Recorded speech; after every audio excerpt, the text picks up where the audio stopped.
Well, it's my great pleasure to welcome back our dear friend Krishna Das, and it's fun every time. And his wonderful team of musicians, and Kevin in the back doing the magic with the buttons. And we're just so thrilled that you come back year after year and light this valley up. And we're also grateful to our president and Mr. President, he's thank you. Nice to meet he's you. president, Bob Thurman, who tirelessly teaches people small groups, big groups, medium-sized groups. And we're so grateful that you keep doing that for It's us. just fun to be here. Thanks again. I'm so happy to be here with KD and Nina and everyone, all of you. It's so much fun. We're so lucky. We're like 100% blessed that we're here. And we just, I think KD has to tell the story about Telephone Baba. Oh yeah, that's a good one. I never heard Right. that story until tonight, but he has to tell you that story. I liked it, but you know, What? I see And that good night. you're carrying the special Vajra weapon of the Hudson Valley. What? That you're carrying the Vajra weapon of this valley that actually stops the mind upon sight. I hope so. You are. I your wish. I your wish. socks. What? Oh, yes.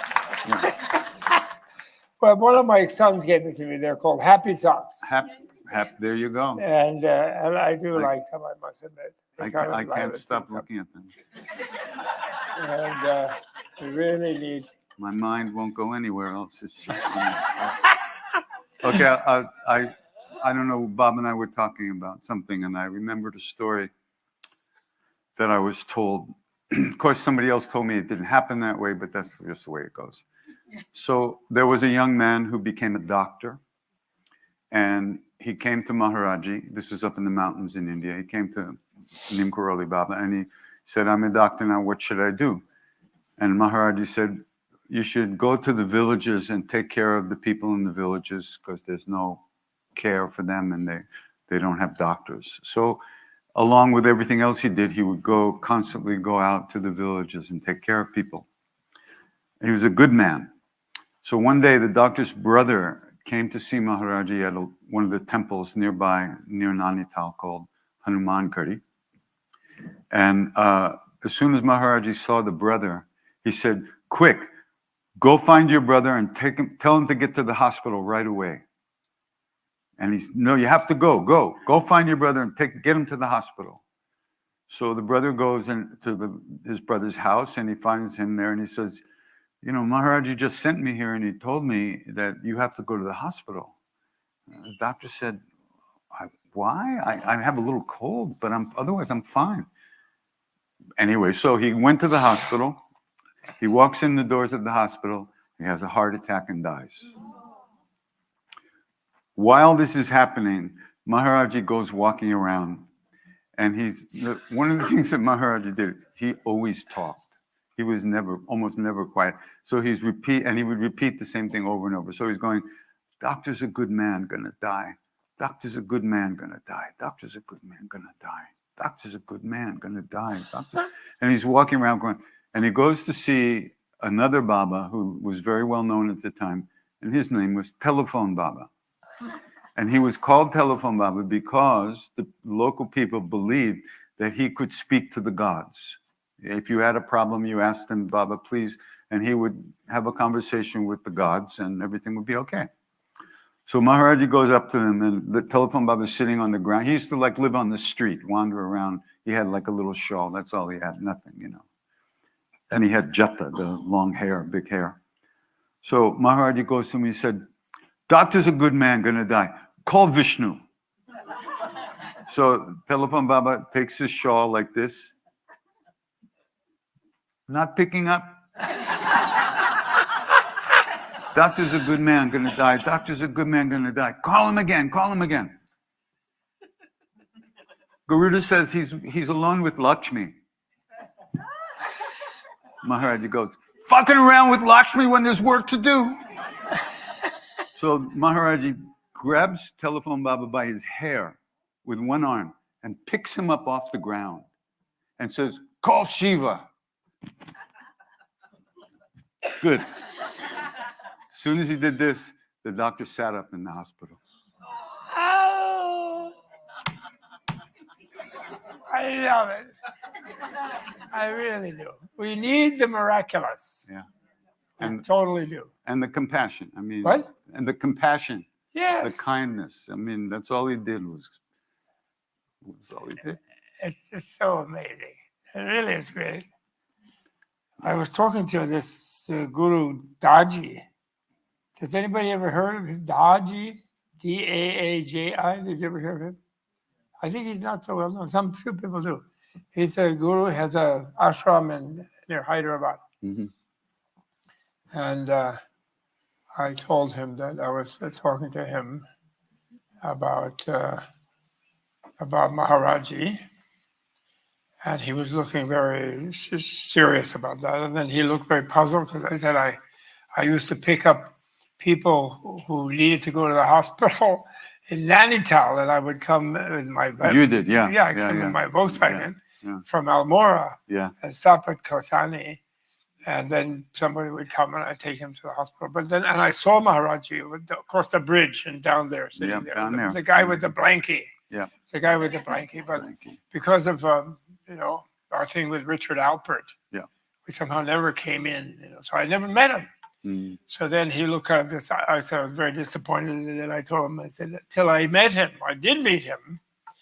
And he just hopped right into my heart, out of the heart of KD. That's where I met Maharaji, because that's where he lives for me, right there, right under the red shirt. Yeah. I didn't see him. That's where he lives, Maharaji. And so I feel happy. It made me very happy because I felt I did meet him. Because we need the miraculous in this planet and life. We just don't believe these things. We're all brainwashed and terrorized by materialism and by scientists. Scientists. Maharaji is great adepts, siddhas. They are scientists, and they can pick up people by the hair with one arm. Or he must have been a rather light guy, telephone Baba. He was little. You never know. He wasn't portly, I'm sure. Yeah. Picked him up with one arm. And then he calls Shiva, and Shiva immediately produces. That's right. We had to get him out of the Earth's atmosphere, off of the Earth, off of the ground to get through, up there. We need the miraculous. Today is a great day because American democracy is having a better chance. Really. And the great Indian masters, they all like democracy, They do. And India was the first country in Eurasia to really put forward the idea that every single human being has a purpose that is more important than the collective. And that purpose is their own liberation from suffering. And that is the purpose of human life, to find that. Because otherwise we go on being all different kinds of animals, like endlessly up and down in the cycle of life. Whereas in the human time, we can learn to control that, and we can always get into a better place, And even we can be born in a culture where they tell you don't have a future life, and they tell you that all you have to do is die, and then you'll be anesthetized for eternity, and therefore what you've done with your life will have no meaning and no purpose whatsoever. And that is such a primitive and backward way of telling. It's so ridiculous. And on top of which nobody ever knows. They don't know that. Who? You know what you have to do when you meet your materialist friends? Say, oh, great. That's really great. You guys, you finally are looking at life and you're empiricists, and it's really great. You only follow what you can experience, right? And so which one of you got the Nobel Science Prize for discovering the nothing where you're going? And some of them will roll there. They'll go like this. I must have been a mathematician, maybe Laplace. A lot of people say Laplace, just because they found zero. That's discovering nothing. Because you've got the notation of zero. But you know who discovered zero? Not some Yankee, honky, Anglo, anybody European. No way. Zero was discovered by Indian mathematicians. And the word for zero is shunya, emptiness. Yeah. Empty. But empty is not nothing. It's just a notation for what doesn't exist. So nobody gets to be nothing. Okay, so stop worrying about it. Or stop looking forward to it when you're in pain. Yeah. No way. If you have a headache, it's taking that with you in the next life. So you better cure it in this life. Right? Am I right? Absolutely. Is that right? Absolutely. Absolutely. Absolutely. Absolutely. Absolutely is relatively. Any doubt. Anyway, isn't it wonderful to have these beautiful gurus? I was thinking today about gurus. I had a really wonderful guru. Yeah. Actually, one thing he told me in his before he passed away, he said, if you ever mention my name, always say, Donji Ledu Tsene Mete, he says. And that means that's Tibetan. And that means you say, if you say the name of your guru, you say, I am mentioning his name for a purpose. Mm. You're supposed to say that. Mm. Meaning, I'm not just babbling and just mentioning the name. Mm-hmm. But what would be the reason? He says that in Tibetan culture, that's important. It means that shows real respect, Yeah. he said. And then he never explained it, of course. It's that type. But I believe that means that he's still with you. Your guru is still there. And so when you mention the name, he will attract his attention. Mm. He might be wanting to talk to telephone Baba or whatever else he wants to do. And then suddenly you mention his name, so are you okay? Is he okay? You know, he must have to look at you. So you tell other people, I'm just mentioning his name for a purpose. Maharaji used to say, Yes? when you think of me, I am there. Yeah. And he also used to say, once I take a hold of your hand, I never let go. Yes, I remember that. Even when, not if, even when you let go of mine. Even in what? Even when you let go of my hand, Ah. I don't let go of yours. Oh, that is so beautiful. Yeah. Oh, if we only really believed it. What? If we only truly believed it. I know. I mean, Well, but we do. we have a little bit of faith, like an ant. Well, it's like he's got a long arm. Yeah, he's got a long arm, that's true. But And the point is, once you don't have that kind of a limited coarse body, you can have 1,000 arms. Yeah. You can hold everybody's hand, you know. And maybe held a few other people besides you. Oh, yeah. You're because he had to keep a hold of you because you were otherwise going to drown yourself in 3 inches of water. 6 inches. 6 inches. 3 inches would never work. I exaggerated. It's really beautiful that it's like you have a mother and a father, and then the Tibetan word for guru, they're translated. The Tibetan is really amazing. I told Daji today, I said, you realize, although China came in and grabbed Tibet, and but nobody can finally own the vast plateau. But I mean, they're holding it at the moment. But I said, really, it belongs to India. It's the attic Yeah. where they put some old things that got dusty, and then Yeah, people yeah. destroyed a lot of stuff in India because India was so plush, and nobody wanted to climb those mountains. You know? Yeah. So they could keep some things safe in the attic, I told him. Yeah. And I'm particularly like him because I want to make a translation center near his ashram, actually, in Sri Parvata, Glory Mountain, near Nagarjuna Konda, where Nagarjuna lived, in Andhra Pradesh. Yeah. And I was telling him that, but he won my heart in one way, because I was telling him about the 60s, and I was asking him about Kalki. Do you know about Kalki? You know who Kalki is? Anybody? Kalki is the 10th avatar of Vishnu, and he ushers in a new age, where everything, the planet he cancels temporarily the Kali Yuga, where everything is getting horribler and horribler, because we were talking about karma. Yeah. So I asked him, did he have a timing about Kalki? And then when I asked him, I said, in the 60s, I didn't agree, or I still today don't agree with the Tibetan counting, because Tibetans also have, Buddhism also has Kalki. Yeah.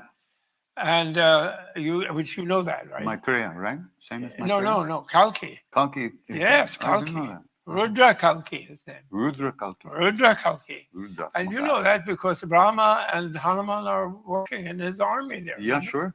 The Armageddon part of it. Right. So they have a apocalypse thing like that too. And but I was telling him that I always argue with the astrologers, Tibetan ones, about how we have to wait 400 more years, 415 or something. And I said, I can't stand that. I said to Maharaji, I said, to this guy, Daji, I said, I can't wait. We can't wait 400 years. The planet is going to be too messed up. We don't want to wait 400 more years. And I said, in the 60s, I thought it would be next week. And then I'm still here, like 60 years later. Yeah. And it's still not here. But and then I said, what do you think? What do the Hindus say? When is he coming? What do you think? Mm-hmm. And then he said, this is where he got me. He said, well, I used to think it was last week. He said, that's what he said. Very nice. Isn't that nice? Yeah, very nice. And then he said, there's no different, the time future is never determined. So he was actually supporting my argument with him. And then I mentioned that my guru, Danjile Senimati Geshe Wangyal, Mongolian, that was the only time he ever supported me when I was arguing with another Tibetan about the 400 years or any other unconventional thing that I was doing. You know? Yeah. And he said to the old astrologer, a Buryat guy with amazing cheekbones, he said, he has a point about me. I was so surprised. Usually he's always, you know. Yeah. You know? That's a real guru. You know? Get out of here. Exactly. But this time he said I had a point. He didn't agree exactly. Wow. He just said I had a point. The planet can't take 400 years. And then I told you, does any of you know David Spangler? Do you know David Spangler? No, nobody knows him. He was very famous in the 60s because he has a kind of Krishnamurti type story where he was raised to be a Baptist TV preacher, you know, and he was very eloquent and a beautiful person and so on. He had uncle and father were kind of preachers, you know, big revival preachers. Right. And so he was raised to be one. You know, he's going to be the new prince of that. And then when he was about 14, he was at a sermon by his uncle who was doing the thing that unfortunately they do where, you know, when Jesus comes back, everybody who's not Christian gets thrown to hell. Do you know what I mean? It's like really terrible. So he raises his hand in the Sunday sermon there and he says, I don't like that. That's wrong. Why would Jesus sell everybody to hell? Just because they didn't know about whatever it was. They never met him or whatever it was. You know, I'm protesting. That's wrong, you know. God wouldn't do that, he says. So then the uncle said, well, who's going to see to it that he doesn't do it? You? And then he said, yes, I will. He said, and then he became at Findhorn a medium, and he wrote that famous book on the New Age. I mean, he mediumed it. I don't know if you remember that book. It had like a cover. It was kind of the New Age book for a while in the 60s. You didn't notice because maybe you were doing rock and roll at that time. Yeah, kind of, you know. But you were too stoned or something. Maybe. Anyway, it was a very well-known book. And then I really liked him because he said that this Armageddon crap and Jesus coming back and everybody getting killed and all is baloney. And the New Age is already here. And the book of Revelation, you know, from the Baptists, the Christian, the rapture, you know. You don't mean the Urantia book. What? Not the Urantia book. The who? Urantia. Yeah, that kind of thing. That kind of thing, but not that. But what he said was, he said it's already here, and if you choose love, you're already there in the New Jerusalem. So that's what I think about Shambhala, you know, which is the time when Kalki comes. After that, there's a little tussle, you know, some little tussle. Some stuff goes on. Some stuff goes on. Yeah. And then it's beautiful. and all the spiritual traditions, all of them. And it isn't just everybody's a Buddhist or everybody's a Hindu or anything like that. Everybody who's free to be peaceful, loving, friendly, one family. Yeah. One family, brothers and sisters, right? And then, so it's already there. So that when Daji said last week, he really, he got to me. That's pretty nice. He got to me. So we're already here. And of course, you all know that because you're here. But you don't really know how lucky you are to be here. And I don't mean I'm not doing PR for Menla. But Menla, my wife is made Menla, and she's the spirit, and Michael and everybody, they all work so wonderful. Adam and Eli, Piotr. And but the vision of Menla is, and actually you did the first retreat, you and me and Sharon. That's what they say. I've lost all sense of time. He's just a youngster, you know. He's a young kid. Yeah. And by the way, I want to have a chorus from all of you. And we can start now. Are you ready? You ready to sing along? Happy birthday to you. Happy birthday to you. Happy birthday, dear Krishna Das. Happy birthday to you. And many happy returns. He's only 40s. He's only 47. He's 47. Emotionally, I'm 14. He's much younger than me. Yes. He's much younger than me. I'm 82. I'm on 83. Oh, my goodness. But you know what? The 80s are great. I was told by somebody that, yeah, you're fine in your 70s and 60s. Yeah, you're moaning and groaning, you know, but wait till you get to 80s. 80s are not for sissies. But that's BS. 80s are fine. We should all have a good health span. Just stop the sugar.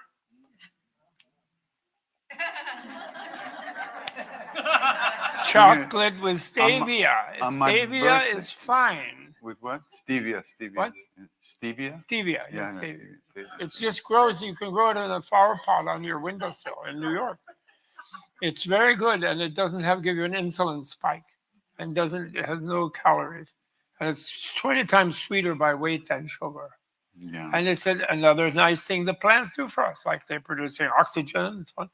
Anyway, when my wife Nina walked on this land here at Tibet House, at Menla, which was given to us as custodians for the Dalai Lama. The idea is just standing here, coming through the gate. Once you're here, you should be less worried. You should feel great. You are actually 0.02. Michael usually tells people 0.2% lighter because there's a magnetic, whatever it is, your gravity is different because of the giant meteorite that's 1 mile down under the earth here. It crashed here 400 million years ago. They actually know that. Yeah. So you should just feel really great. That's what Medicine Buddha wants you to feel. Floating up. I can't stop. I'm floating. What?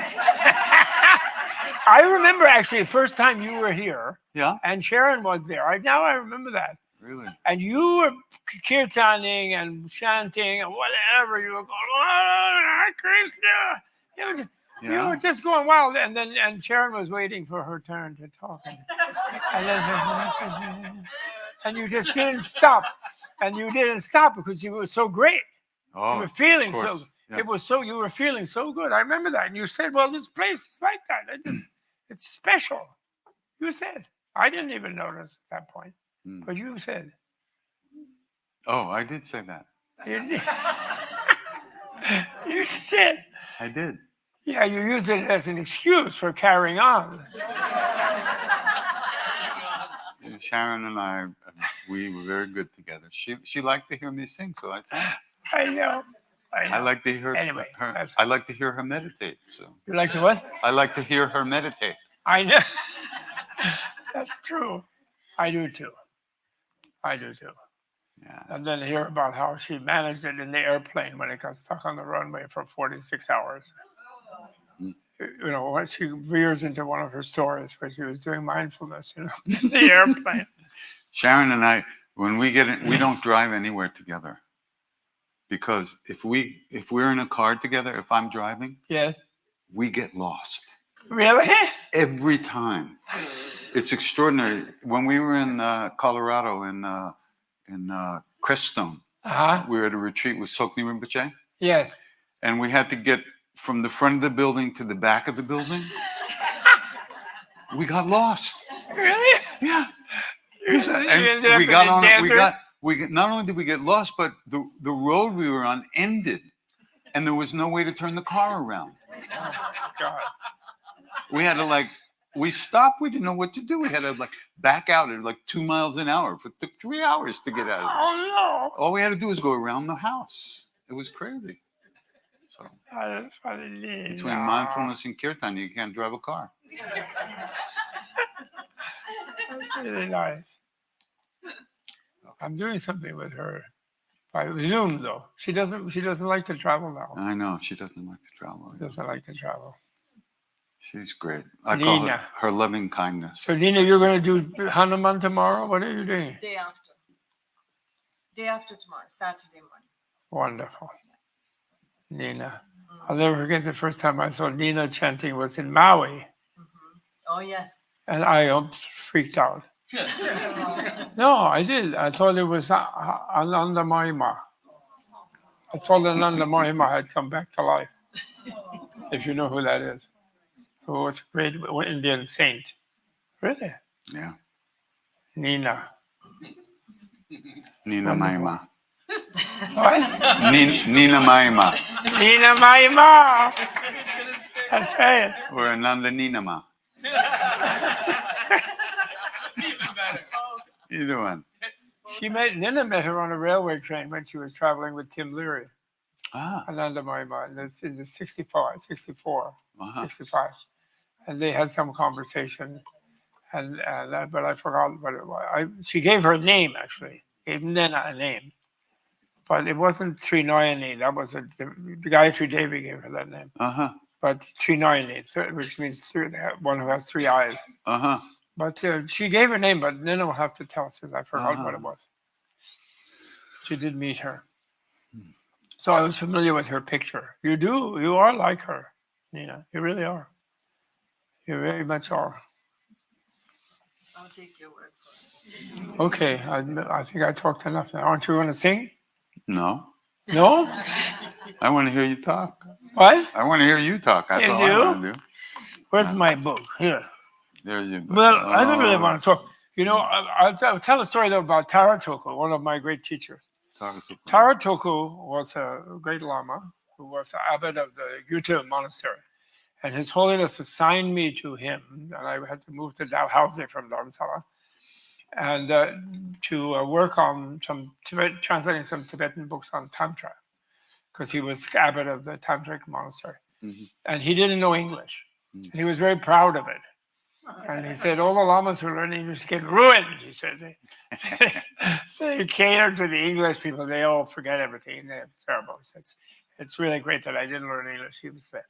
But anyway, he came to Amherst College. I got a grant from the foundation to bring him for 1 year.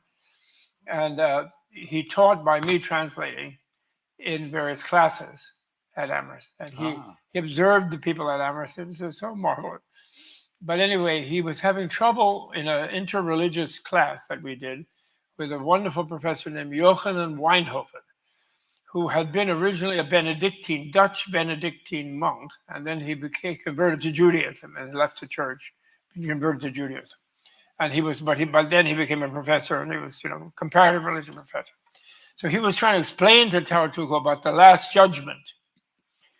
And then Taratuku was asking him, well, God is omnipotent.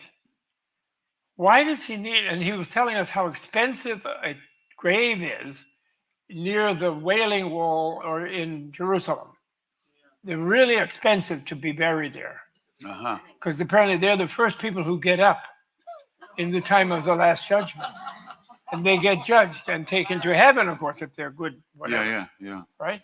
So he was explaining that. And Tartu was like, But why do you want to be buried and stand up in your grave for God to do that? And isn't God omnipotent? Yes, of course he's. Well, why does he need a rotten old body? Well, some long story about it. You know? And well, what happened if you? Then are you going to be in heaven with a rotten old 90-year-old body? If you go to heaven, just no. Then he makes you young and beautiful in heaven. You're like an angel. You're all 17-year-old, 18 tablets. Oh, I can't. Well, why does he need the old rotten body, man? Didn't he get the memo on cloning or what's that? So he just kept at it. He couldn't get it. So couldn't figure it out. And then what if you're blown up in a nuclear explosion and there is no body, but you're a good Christian, you love Jesus, then what? Well, God fixes it up, no problem. Telephone Baba calls him apparently. Yeah. So he just couldn't get over it, but it's really made an impression on him. So we would go for a drive on Sunday in New England countryside, and he would come to a cemetery by a church, with a little gravestone. And he would be going constantly doing a mantra. All he would do is Om Arabadana Di, Om Arabadana Di, Om Arabadana Di, Om Arabadana Di, Om Arabadana Di. That is the Manjushri's mantra. And what it means is, may all beings be cooked. That's Pachana means ripened or cooked. And so Om Arabadana Di, and Di means intelligence or genius or wisdom or whatever. So so maybe all beings be cooked into being more intelligent. Basically that. And it's Manjushri, the great teacher of wisdom. That's the Bodhisattva, the Buddha who teaches wisdom. So he would always stop when he would see a cemetery, and he would shake his head like that. So the first time it happened, I asked him, I said, "Rinpoche, what's wrong? What's wrong?" And he says, "There they are, all of them, waiting and waiting." He was so upset for them. They're all there waiting and waiting. He was totally into that. Then he would go back home. I heard a story once. Tell me if it's true. Yeah, right. That a group of missionaries, Christian missionaries, came to meet His Holiness, Dalai Lama. Yeah. And they were speaking for some time.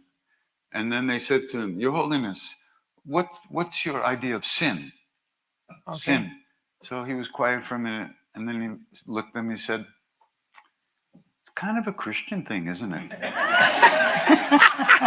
Really? I see. Good for him. He's quite good. When His Holiness is naughty, he's particularly good. When he's too polite, I get irritated with him. No, I do. Like those scientists, they go there. Oh, we had a dialogue with His Holiness on science. So amazing. But what happened? What did he say? Oh, I don't know what he said. I told him what we were doing in our lab, and he really liked it. Seriously. They said, I had so many good ideas about my research and talking to him. And then he's like, yeah, really? So I almost went through the roof. One time, they had one, I wasn't there. They had one in the monastery in South India, in Mangod, where they have and they had closed circuit TV there, and they had and there was also live stream. I was in Thailand at the time, actually. And but I got on and I was watching it, and these quantum physicist guys were talking, and they, oh my God, they took blood. That was 2 days ago. I'm really healthy, by the way. Yeah. Some doctor really examined me and my wife together with a ultrasound and looked at the aorta. That's really scary, and everything. And then at the end, he says to me, "Don't cash out your pension anytime soon." He did. And he said, and then he spotted me, which my wife nodded sagely. She knew that. He said my veins and arteries were like an adolescence. And so she didn't have, before she could say it, I said, yeah, go in with my mind. Before she could say it. She thinks that men get into adolescence around 70s and 80s, if they're lucky. I'm waiting. I see some nods from the females in the room. soon. 3 more years, and I can become an adolescent. And so that was a Can't digression. wait. What was I talking about? Who cares? It doesn't matter. Oh, yeah. So these quantum physicist guys are talking, and they are talking, they just can't face the fact. Since 1926, that's now almost 100 years, they discovered that they don't know what WTF is going on. They couldn't find an atom or a subatomic particle. And then a nice lady, Vera Rubin, I actually know her name, she discovered that there's approximately 10 times the mass and energy than anything they can see that's dark that makes what they see function. So 10 times the amount of mass and energy than they've been working on is there, and they haven't seen it yet. Hundreds of years they've been doing, like, measuring everything, and they didn't see it yet. And they are still asking for really big salaries. And they want big machinery. And actually, it's great that they have it because even the planet is telling them that they have a mind and a spirit and a soul, and they should start being responsible about life because they're alive, But meanwhile, they want to find some theory that will control it, like some number. And it's ridiculous. There is a whole sutra in the Flower Ornament Sutra. And I read it aloud, and that's when I finally understood it. It's very short. The sutra itself is, in English translation, it's 1,600 pages in English. But it was the many sutras in it. But this one is quite short. But all it is counting. And it goes up to decillions, billions, trillions, quadrillions, quintillions. It goes up to decillions. And when you recite a decillion, you have to go through the novillions, octillions, septillions, and each one has 3 numbers. So it's quite long. Okay, so I recited all of that, and when it finally gets to the decillion, it then says, "If you think you can count this universe, your head is in touch with dark matter and dark energy." That's the whole sutra is about that. So mathematics will not capture reality. They don't capture it. They don't. And that's why the Indians knew that. So therefore, they invented the decimal system, to add a 0. And then you don't have to count so much. I also feel bad. I really feel bad for the guy who was doing stone carving for the Romans. No, because the guy, he never could stop that guy. He's like hacking away on the stone there. And then the emperor had to conquer more to have a longer foundation stone. So he keep going because they couldn't figure out how to add a 0. The brilliant Westerners, the genius, Euro-American, whatever, Mediterranean people. That's why there was no unemployment. Isn't it fun? We're so advanced, we think. We're ridiculous. We're blowing up this planet because we're so silly. And Maharaji still has mercy on us. And Dalai Lama too. But anyway, I'm sorry. He was talking so those physicists were talking. Yes. And because they can't capture anything, they have all these crazy things like that cat is alive and dead, and it doesn't know if it's dead or alive until it collapses. And then we have an atom here, but there's 2 atoms in the place of 1 atom. How they both occupy the same space, and they both have mass, and they're there for no reason. And then suddenly they separate for no reason, no cause. And if these things in Buddhist science are total no-nos. If you talk like that, they send you to a therapist. In other words, you can't make senseless statements like that. It's just ridiculous. And pretend you're describing something. So the 7,000 or 8,000 monks listening to this were thinking these people are really nuts. But they were being very polite. Always. Polite. And he felt he was losing the audience. There were 2 of them who went back and forth. All these irrational and insane things, but you have to get used to them.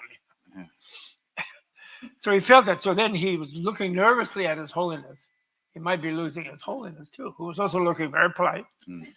And so then he says, "But we're going to figure out, Your Holiness, how this kind of insane expressions that we are just saying here now can be used to undergird a new system of ethics. Like you'd be good because there's no reason to do so, this, that, and the other, and it all doesn't make any sense, but you'll do it anyway. Or whatever. He didn't really detail. He tried to mention ethics because he knows His Holiness is very much into wanting ethics. Yeah. And materialists have no reason to do ethics except you just don't want to get caught. Right. But otherwise it's all meaningless because it's all nothing, right? Ultimately. So they're completely reckless, this culture. So His Holiness then that was kind of the end. That was the very end.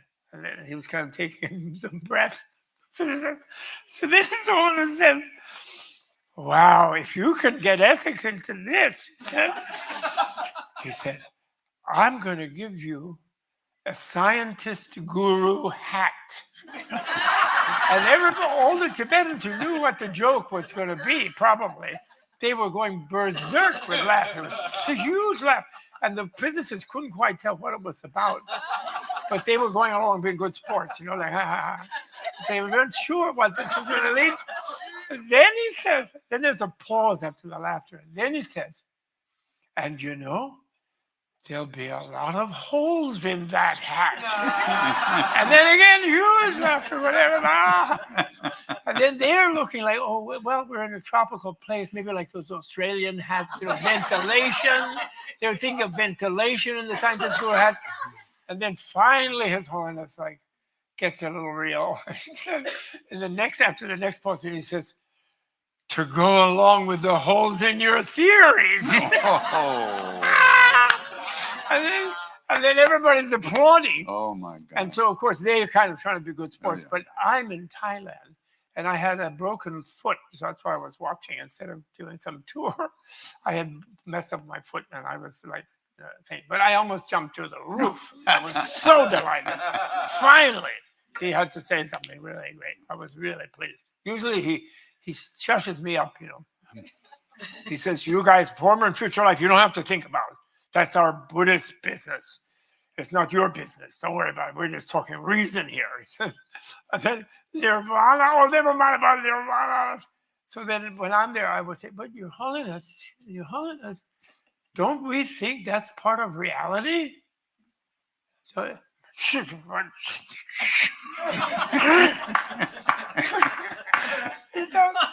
doesn't want me bothering them. So they can go on. And then sometimes there was one quantum physicist who had a Nobel Prize, and there was one psychologist who had a Nobel Prize, neuroscientist, neuroscience psychologist. And the quantum guy was finally tired of this, and he was saying, he was Austrian, and he was saying, Your Holiness, we're tired of everybody telling you everything, how we're so smart. This.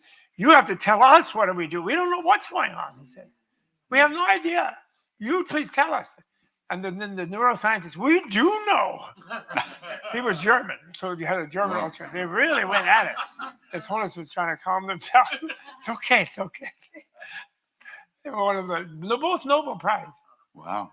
But they never asked him any question. That from the science point of view, that he might be onto something. Mm. Like there could be a little yogi with a shawl who called up Shiva, and then the guy sat up.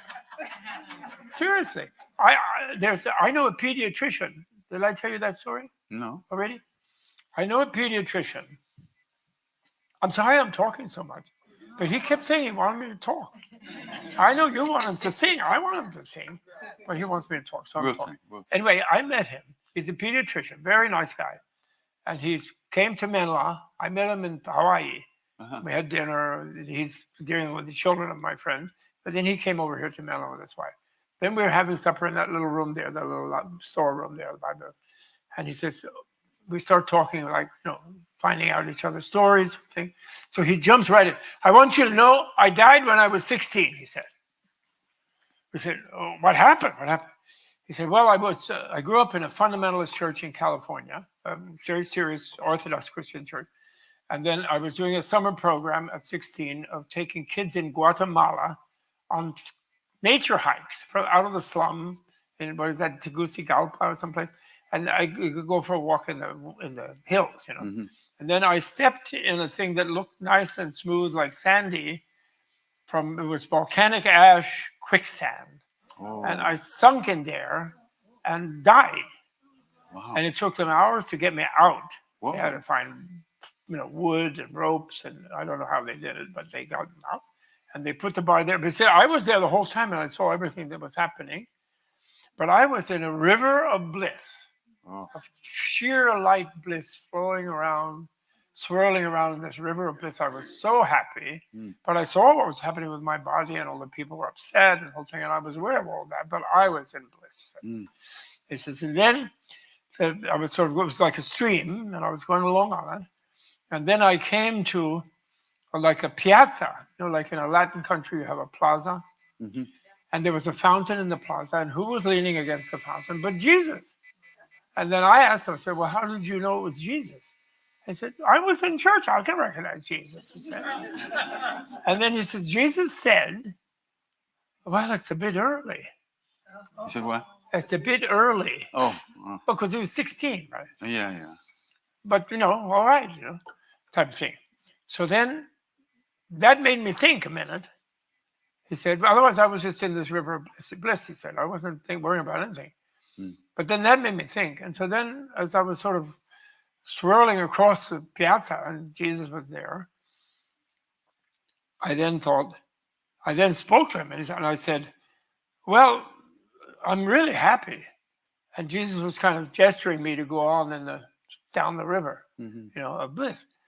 But I said, but I was very young, and there was a few things I did want to do. And then Jesus said, and I don't know why I add this to the story. I just can't help myself. Jesus looked at his iPhone and checked his or his clipboard or whatever. I have to forget because he made a gesture like that. Jesus kind of looked like that.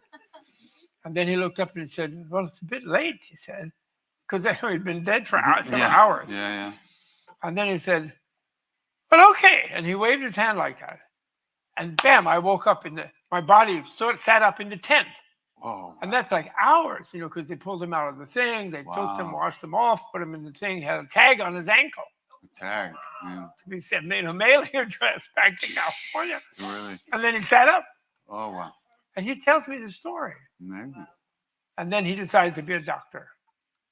Because he said that happiness had been with him ever since of that river of bliss. Wow. It's been with him ever since. That's pretty frequent with the near death. Well, that's after death, but they're after death and near death one. That's pretty good, don't you think? Yes. Wouldn't it nice? Did anybody have that kind of experience? I just got an email from What? a friend of mine. You did? What? I just got an email from a friend of mine.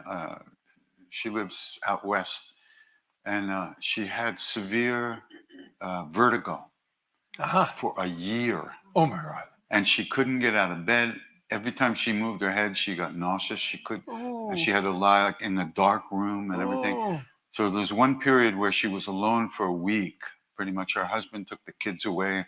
She was in this, and she was lying there and she said, I went into this meditation where I died.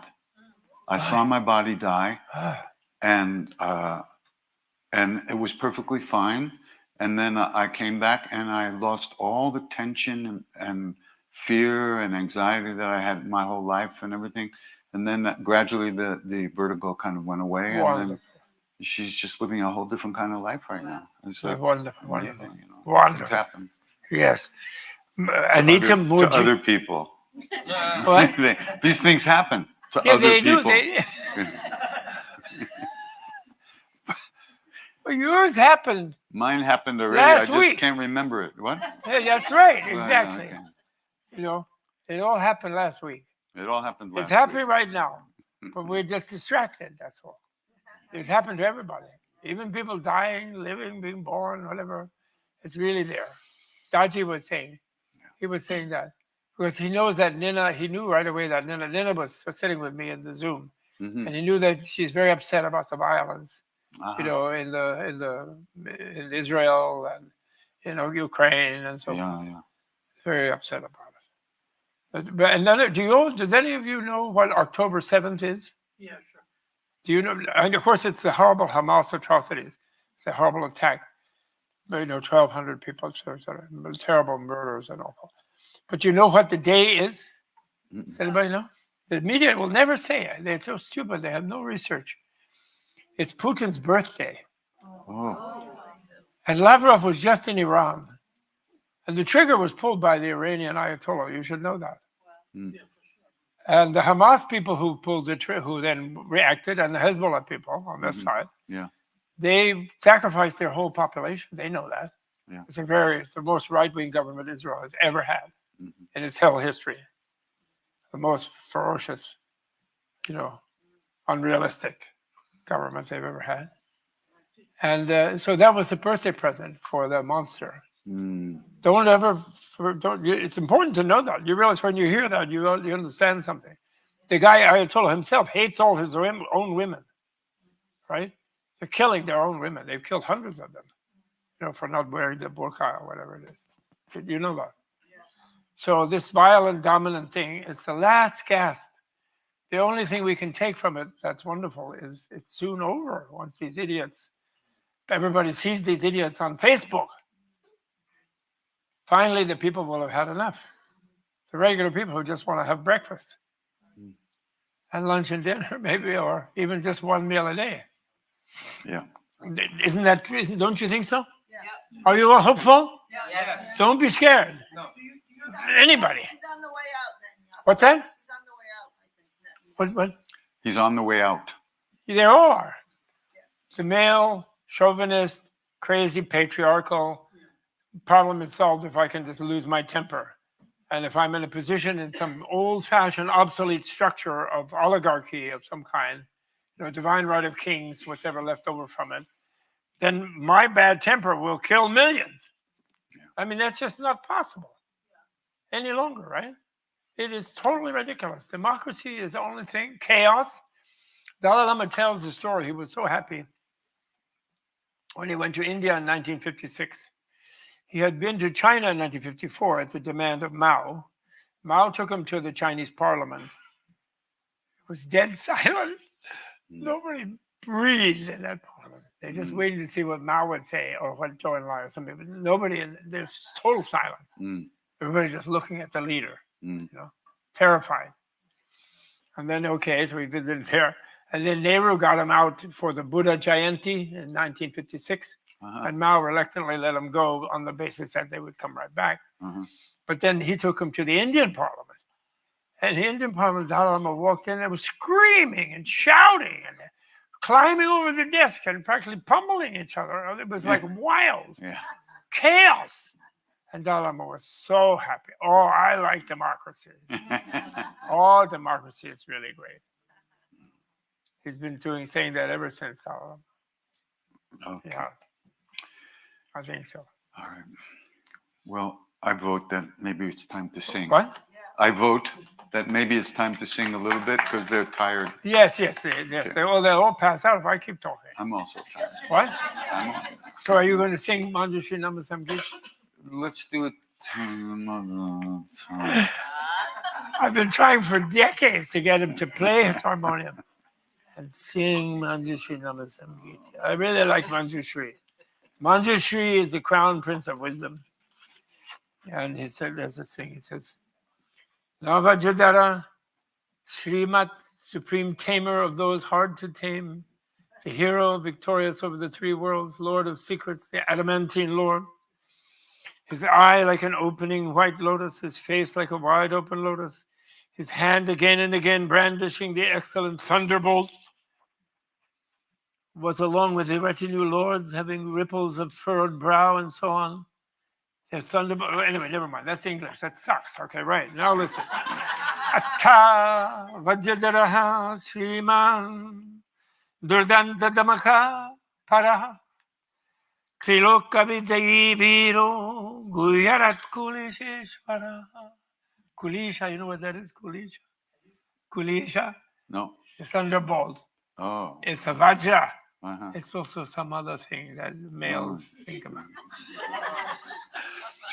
Vibuddha Pundarikaksha Protpula Kamala Prolalayan Vajravaram Swakalina Muhur Muhur Prakuti Taranga Pramukhair Anantair Vajrapani Bihi, Turdanta Damakair Viraya, Vira Virbatsarupi Bihi, Ulaleat Bih Svakarai, Praspurat Vajrakoti Bihi, Pradnopaya Mahakaruna, Jagaratta Karaparai, Hirta Tushta Shaya, Muditai, Krodha Vigraharupi Bihi, Buddha Krita Karayarnathai, Sardam Pranata Vigrahai.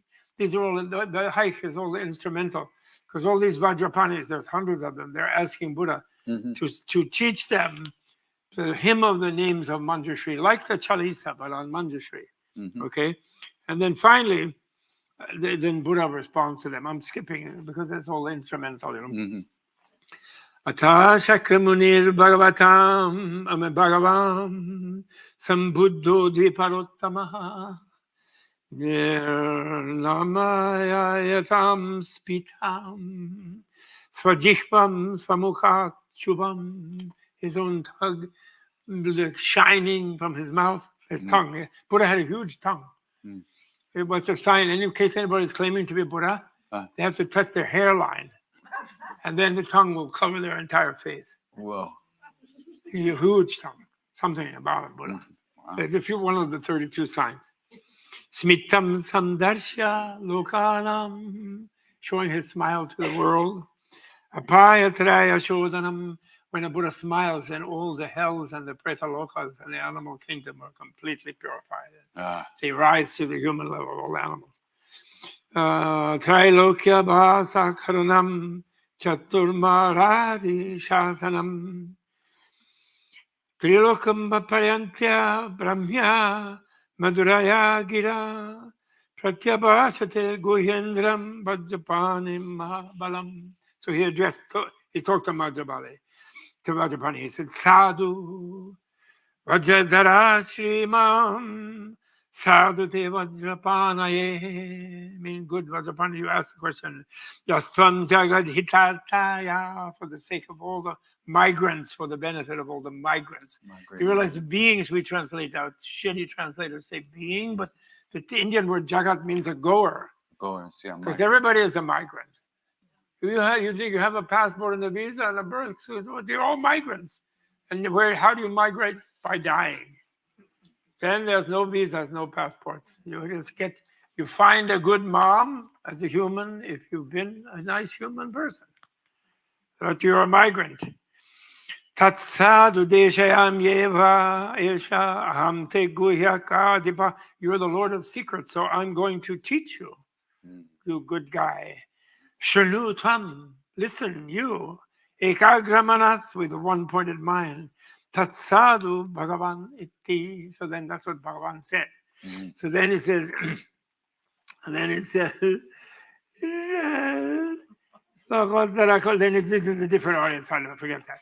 Then he says here, Imam Shad Mantra Rajana Samyuktam Advayodayam. So now he says, this is the 6-syllable mantra. So Manjushri is 6 Arabadana, 6-syllable mantra. It says, mantra Rajana Samyuktam Advayodam, from which non-duality arises when it is connected. Anutpada Dharminim, it holds the teaching. Gayatam, it is a verse that holds the teaching of the unborn, which is all of us. We never were created. We are remaining to be created. We are uncreated except as illusions. But as illusions, we can be joyful. We can be happy. We can be loving. We can be kind. When we don't take ourselves so seriously, because we are made of illusion. We know that. Gatam bhashatisma kidam pate. So he said that. Then this is his same thing. I love this. I, o, ow. Amastito hurdi. So these are the vowels. Did you know that in India, creation of a world cycle comes when the vowels come, who in this case are feminine. Actually, in other contexts, they are masculine. But in this case, they're feminine. And But the males, you know what they are? They're a bunch of dead consonants lying around like M. They want to go ma, but they can't do anything. T, they got K, they go. They can't do anything unless the vowel comes ka Right. or ak. Either a vowel comes to arrive at them or leave them. Mm. So the vowels have to come so that the consonants come to life. And then from that, the syllables arise, which are mantra, and from that, the world arises. It's created by mantra, not by atoms and dark matter, dark energy, bunch of weird, I don't know what. And they and is in English. What is A? It's not A. We never say A. But that's the first letter in the alphabet. We go A. Hey. I hated it when I was a little kid. I had to go A, B, C, D, E, F, G, H, I, J, K, L, M, N, O, P, Q, R, S. D-U-V. It was all no rhyme or reason in the ordering of it. Nothing. In Sanskrit, they know they're borrowing the vowel A, and they put all the consonants in the gutturals. Ka, ka, ga, ga, nga. Mm. And they put them all together. And then the dentals, the palatals, the dentals, the labels. The Europeans, the Russians, and the Germans invented linguistics when they discovered Sanskrit. Uh-huh. Sanskrit is linguistics, and it was discovered 2,500 years earlier in Panini Buddha. Mm-hmm.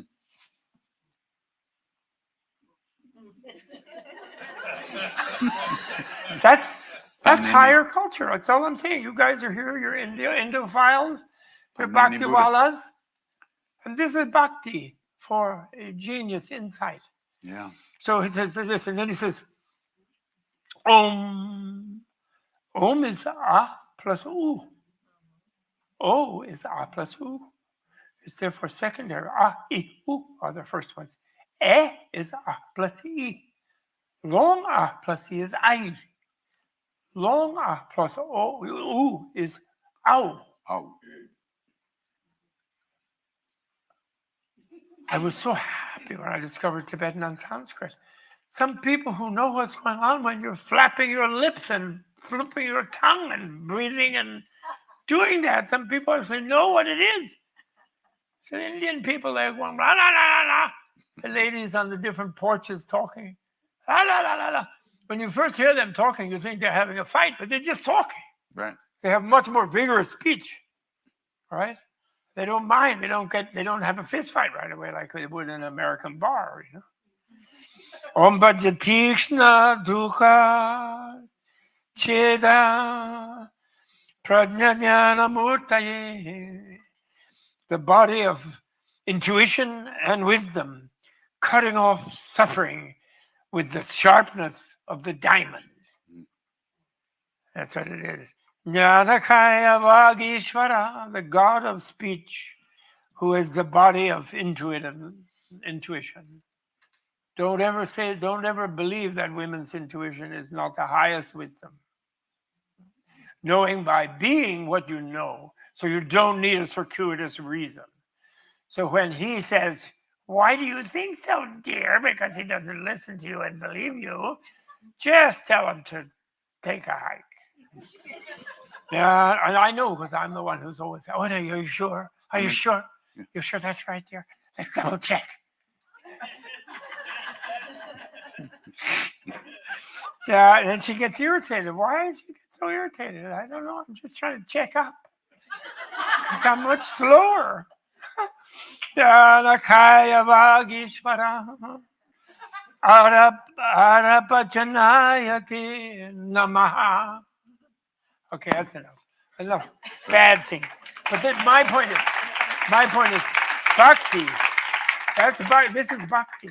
That's Bhakti. This is bhakti to wisdom. Mm-hmm. Bhakti as the natural thing to do if you're wise. Because wisdom means that you become what you know. Intuition of women is because they are what they know. Because they are much more embracing of reality they embrace it. So they know something by being one with it. Instead of like running around and talking about what am I going to do, the male thing. And so that's the one thing. And bhakti, you lose yourself through devotion to a beloved. And you don't even care if they don't care about you. But the great thing is, they do care about you. He never let go of your hand. And Krishna never lets go. And there can be 1,000 million on Krishna Avalokiteshvara. The Buddhas never let go. And they are Buddhas. But loving gods are Buddhas. The older gods who you had to appease with some sacrifice, they are not so friendly. Because you have to, they're always hungry. They want another burger or something. But Krishna loves everybody. And so he's a Buddha. Totally. And it doesn't mean he's a Buddhist. No. Buddha wasn't even a Buddhist. There was no Buddhism. Yeah. It was just being realistic. Okay? Okay. Is that all right? Oh, it's wonderful. All right? Do you forgive me? Okay. You guys sing now. Yeah. Okay.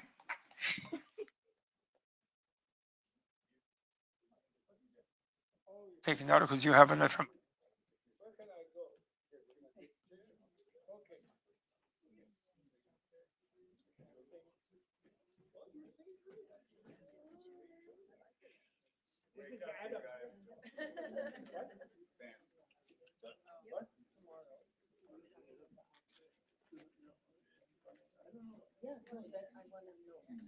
Oh, yes. There's an afternoon program. Are you going to come in the afternoon? Yes, am I supposed to? Well, yes. Whatever you say. Whatever you say. I'm finally trained. That easy. Whatever you say. Whatever you say. Tomorrow, come in the afternoon. Just one more story. Can you tell us? 104-year-old man on the porch in Haiti when Wycliffe Jean went to ask for the secret of that life.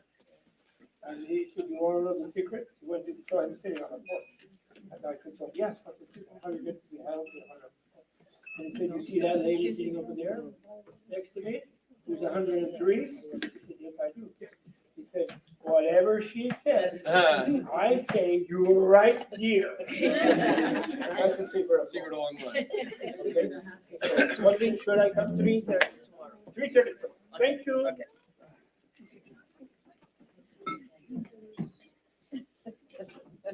I'm not really leaving. I'm staying.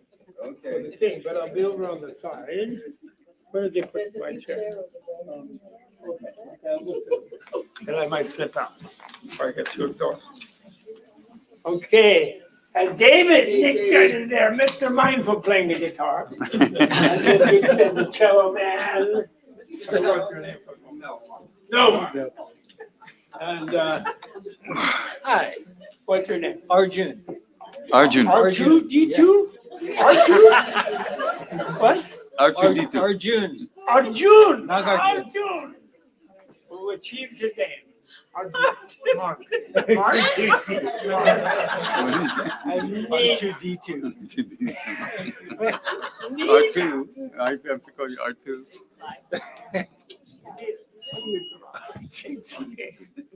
Okay. Thank you, Katie. Hey, Piotr, these lights are really horrific. Black ones? I know you need them for the something, but they're He's just, over here. they're brutal. Just, oh my goodness gracious. I mean, yeah. Wow.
Yeah.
Pranavam Vavanakuma Kalavana Pavak Dhyanakam Jasuhradayaka Vasayyaram Sarachavatan Tulitamaladham Himmasalam Nurjavana Krishna Gyani Nama Graganyam Sakala Guna Nidham Panarana Mudisham Raghupati Priya Bhaktam Bhakta Jatam Nama Pushpadi Kritavarnisham Mashiki Krita Rakshasam Ramayana Mahamala Ratnam Ande Nilatmajam Anjana Nandaram Viram Janaki Shokanashanam Kisamakshahantar Ande Lanka Bhayankaram Langasandho Salilam Salilam Yashokavahi Janakatmaja Adaitale Dadahalanka Amamitam Ranjaliranjanayam Manojavam Marutatulyavegam Jitendriyam Buddhimatam Varishtam Vatatmajam Vanarautamukyam Shri Ramadutam Sharanam Prapadye Shri Ramadutam Sharanam Prapadye Shri Ramadutam Sharanam Prapadye Shri Ramadutam Sharanam Prapadye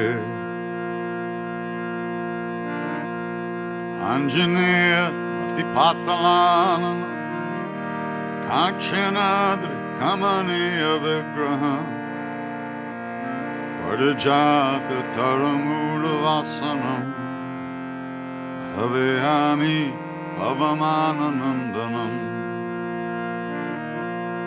Yatra Yatra Raghunath Kirtanam Tattva Tattva Kritamastakhanjali Vashpavari Paripurna Lochanam Martinamat Rakshasatakam Bajranga Bali Hanuman Ki Jai.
Sitaram Jai Sitaram Sitarama Sitarama.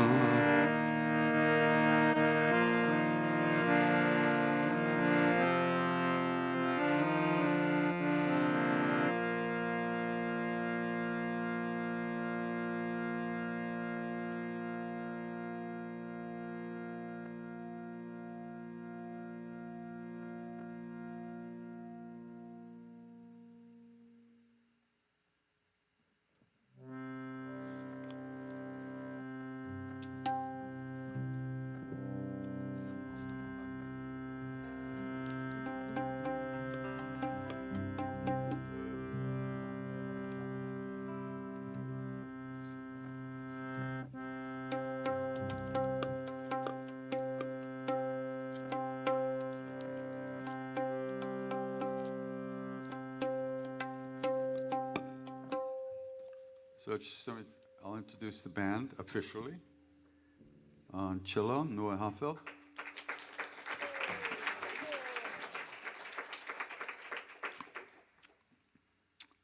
What is that thing you're playing, dude?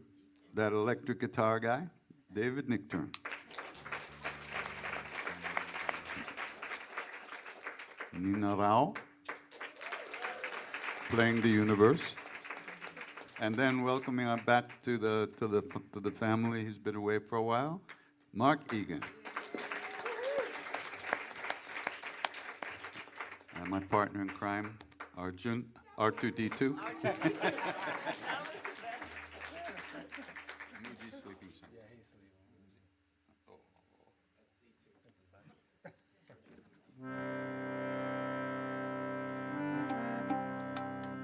You know now, you're ruined, you know.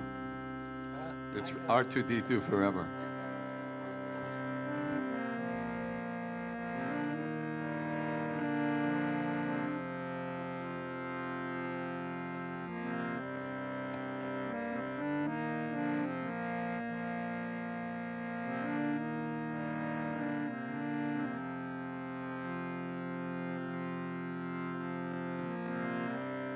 Om Namo Bhagavate Vasudevaya.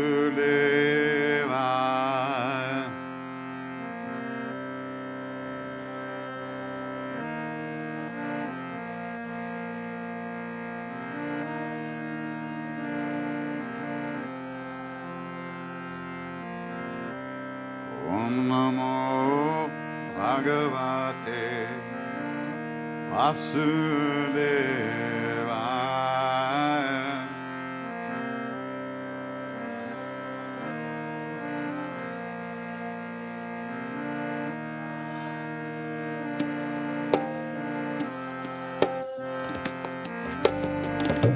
Om Namo Bhagavate Vasudevaya.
Bhagavate Vasudevaya.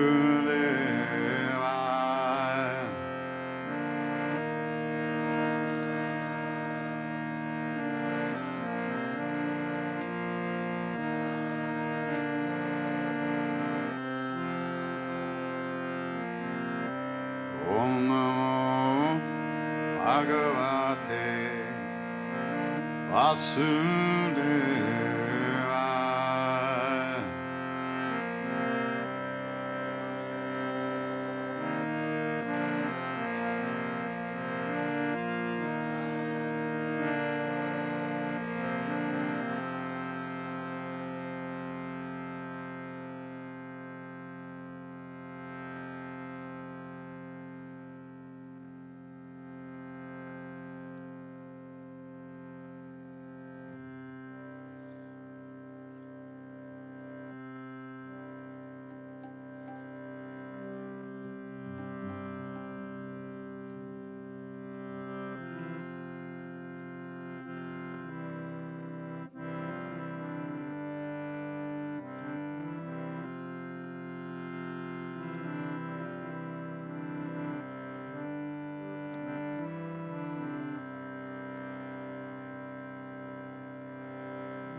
Govinda Hare Gopala Hare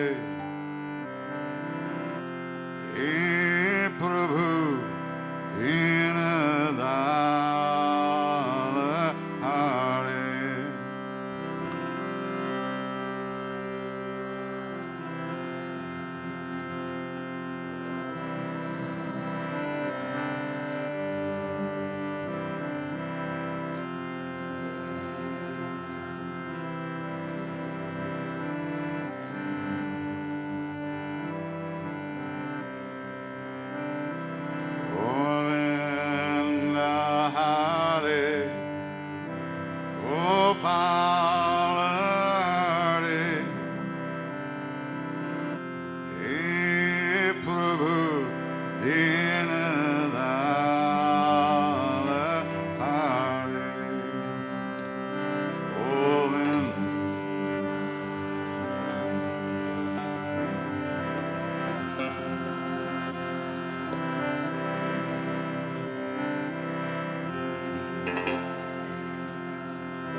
How's everybody feeling, okay?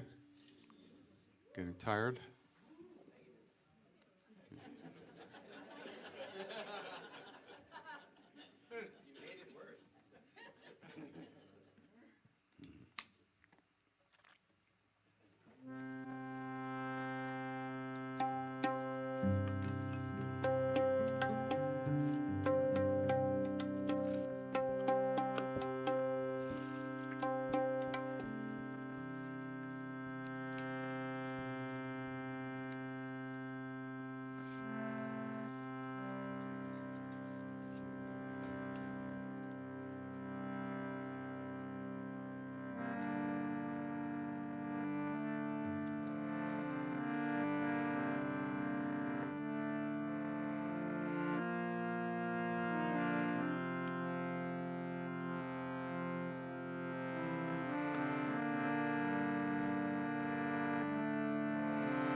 Holding me in your arms, vast embrace, only love, shining in endless space. All I want is to be with you. All my prayers have been heard. All I need is to rest inside your heart, as wide as the world.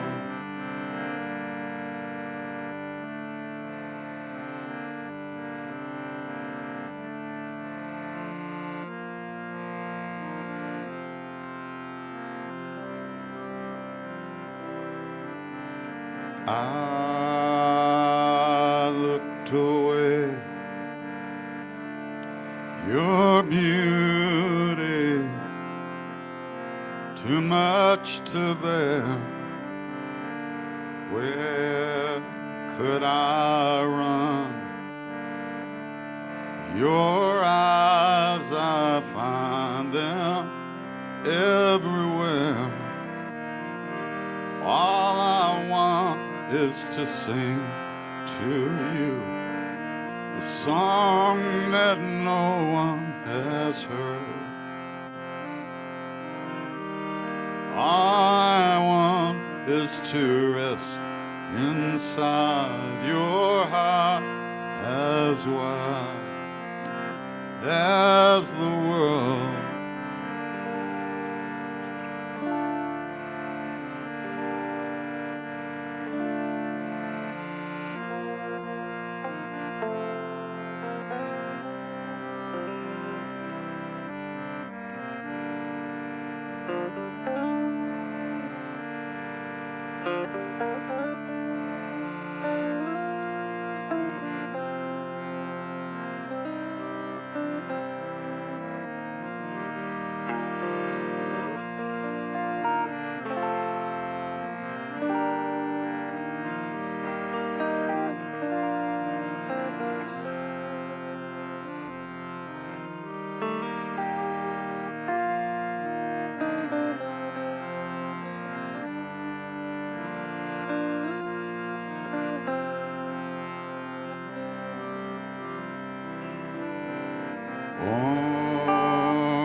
Too tired to raise my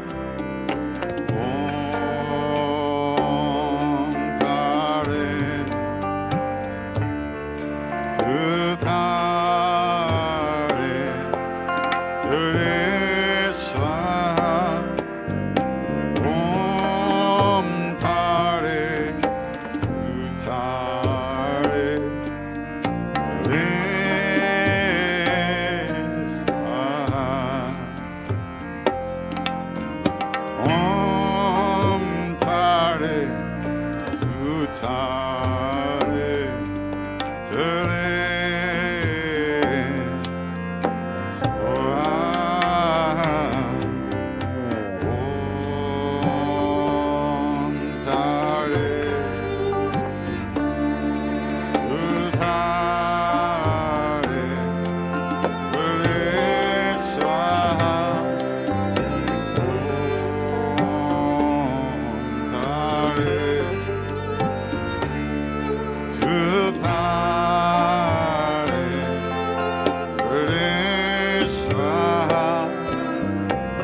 So we'll finish up with Hanuman Chalisa tonight.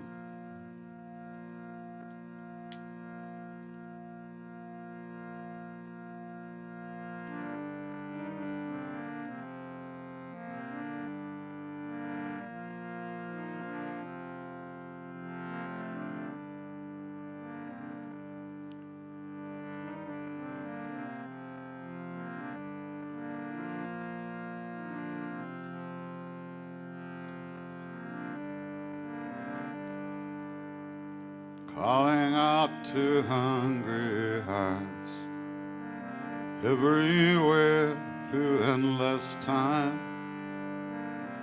You who wander, you who thirst, I offer you this boat in mind.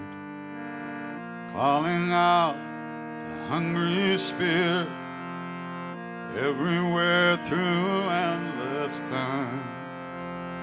Calling out to hungry hearts, all the lost and the left behind.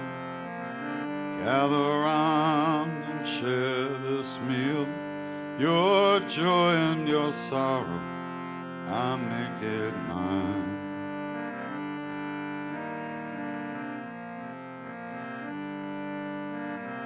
Calling out to to hungry hearts everywhere through endless time. You who wander, you who thirst, I offer you this heart of mine, calling out to hungry spirits everywhere through endless time, calling out to hungry hearts, all the lost and the left behind.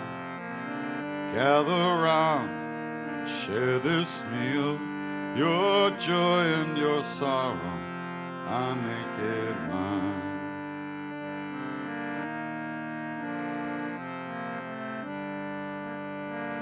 Shri Guru Charana Saroja Raja Chamana Makur Sudhari Varana Raghupara Vimala Jasu Jodayaka Palachari Buddhihin Tanu Janike Sumeram Pavana Kumasyaram Palla Buddhi Vidya Dehu Mohi Harahu Kalesha Bekara Savara Ramachandra Pada Jai Sharanam Jaya Hanuman Kyamna Gunasari Jaya Kapisa Loka Puja Ramaduta Tulta Baladama Anjani Pavana Sutana Mahavira Vikram Bajarangi Umatnevara Sumati Kesangi Kanavaram Virani Sudes Kanana Kundala Kunchitake Atpajura Urta Chavira Ande Mujijane Ursai Kurda Suvana Kesari Nandi Teja Pratap Mahajagam Vidyamani Tichatu Ramakaja Karibe O Atur Prabhu Chavitra Sunive Korasiya Ramalakanda Sita Maravasi Sukshma Rupa Dharisiya Nandiko Katarupa Dharalankichara Bhimarupa Dhari Asura Sanhari Ramachandra Kekani Sumari Vaisa Jivana Lakananiyai Vira Kubira Hara Shiralai Rupati Kini Parai Uma Mama Priya Radai Samamai Asabadana Tumalo Yasaka Asaka Shri Pati Kandalaga Sanakadika Brahma Vinisa Arada Sharada Sahi Brahma Kumera Niga Pala Jahande Rabbi Kovita Kai Sake Kahande Uma Upakara Suprema Inkina Rama Melaya Raja Pataki Tumaro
Mangalamurti Rup Siyaram Amalakhan Sita Sahita Hriday Basab Surabhupa Syavara Ramachandra Padaje Sharanam Mangalamurti Artananda Sakala Amangala Mula Nikandam Mangalamurti Marutanandan Sakala Mangala Mula Nikandam.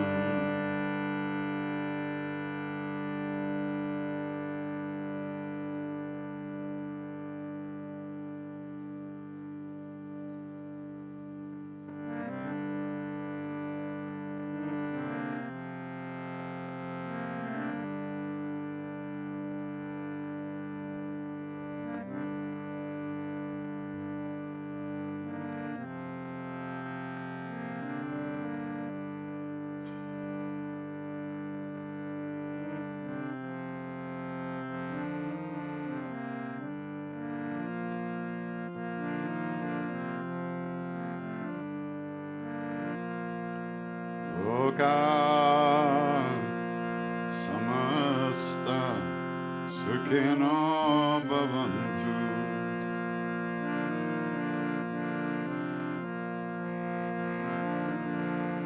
Loka samasta sukhino bhavantu.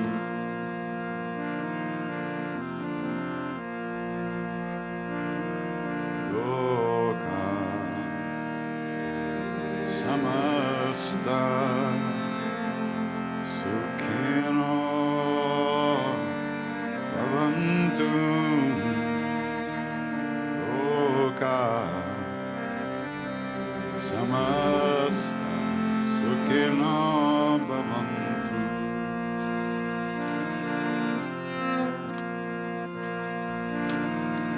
Loka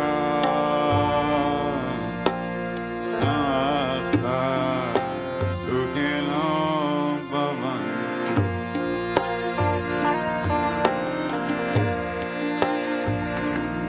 Loka Samasta Sukhino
Sukhino bhavantu.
Okay, good night.